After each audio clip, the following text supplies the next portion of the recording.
So joining us now to discuss the ongoing military operation and other important topics is Iowa GOP Congresswoman Mariannette Miller-Meeks. Ma'am, good morning. Thank you for joining us. So there are several competing war power resolutions floating around the House as well as the Senate. Some would give the president more time to act. Others, like Thomas Massey's and Ro Khanna's, would kind of attempt to stop the conflict immediately. My question to you, are all these attempts to undermine the president almost dead on arrival at this point? Well, first, let me just say that our condolences, our hearts and prayers go to those four individuals from Des Moines, Iowa Reserve Unit whose lives were lost, including Declan Cody, a young man stationed overseas. We know that that's tragic, but when we're considering this conflict in the interest of national security, for the bulk of my lifetime, every president has said we cannot have a nuclear-armed Iran. Both Democrat and Republican. And certainly we know that President Obama launched attacks and missiles against Libya. That went on for, I think, 7 months. Biden launched missiles during the disastrous and incompetent withdrawal from Afghanistan to what was supposed Taliban, ended up being a UN convoy that killed, I think, 7 people, if I remember correctly, including children. So presidents do have authority under the War Powers Act to act. They have 60 days to act in the interest of the United States. And given how close Iran was to a nuclear weapon, I think it's important that when you draw red lines, you attempt to negotiate, you attempt to use diplomacy. But we know that even with Obama's nuclear agreement, that Iran did not stop enriching uranium. And so they were very close to a nuclear weapon. And as we've seen, the people of Iran are overjoyed at their relief from oppression, as well as other countries in the Middle East. Yeah, and you brought up negotiations. They tried to negotiate peacefully with Iran for a long time. Many times they came to the table and they walked away with nothing. But I want to talk about, so far, both the president and Secretary of State Marco Rubio, they've laid out objectives for this mission. But do you feel confident that the American people have been convinced at this point that an attack on Iran was necessary? Well, I certainly think no one likes an armed conflict, and no one wants endless wars. President Trump ran against endless wars and ending conflicts, which he has tried to do both with Hamas and Israel, and he's assisting in Ukraine.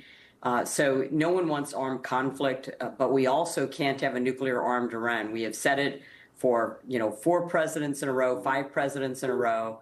But yet we had Obama send money to Iran. We had Biden send $16 billion to Iran to relieve their sanctions or let them skirt sanctions. So, the Iranian people have, again, cried out against oppression and assistance from the United States. And we know that Iran is a world sponsor of terrorism, both with Hamas, the Houthis, can't even have ships going through the Strait of Hormuz because of the Houthis and Iran's proxies, and Hezbollah. So you have a world sponsor of terrorism.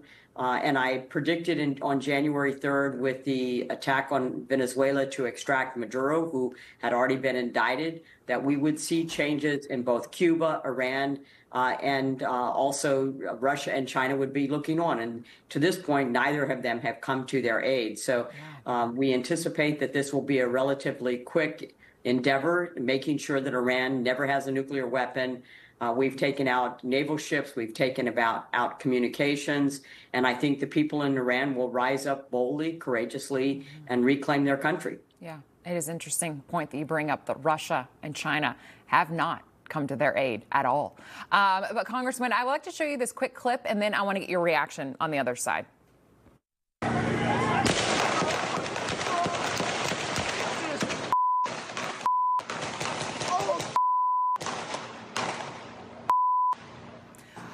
Okay, so what we were just showing everyone right there was the scene in Austin, Texas, as a suspected terrorist wearing, of course, an Iranian flag T-shirt underneath a hoodie that read, we're showing you right there, property of Allah, killing 3 people, wounding 14 others.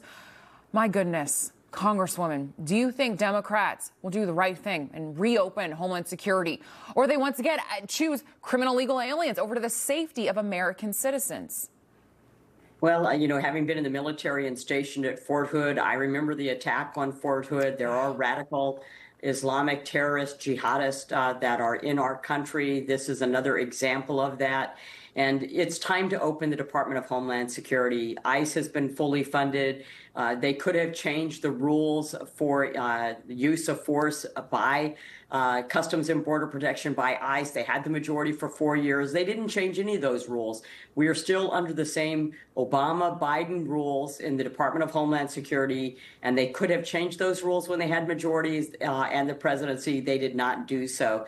So as we know, the things have settled down in Minnesota. We're both investigating the fraud and removing violent deported criminal. We've even continued to see illegal aliens continue to get in DUIs and killing American citizens. And so I think it is time to open Homeland Security. We need to be able to have the funds that go to Homeland Security help support our military. Also FEMA and the Coast Guard. We have Coast Guard units that are there. I have friends whose sons are stationed overseas in the Middle East, and we're all very concerned about them. So TSA, FEMA, Coast Guard, DHS needs to be funded. It's time to end the games. It's time to end the political games. I voted to fund our government even when we were in the minority, and it's time to completely fund the government and move on from petty indifferences. Yeah, I mean, this is for the safety of the American people. Congresswoman Miller-Meeks, really appreciate your time this morning. Thank you so much. Thank you so much, Alex. All right, coming up, a message from the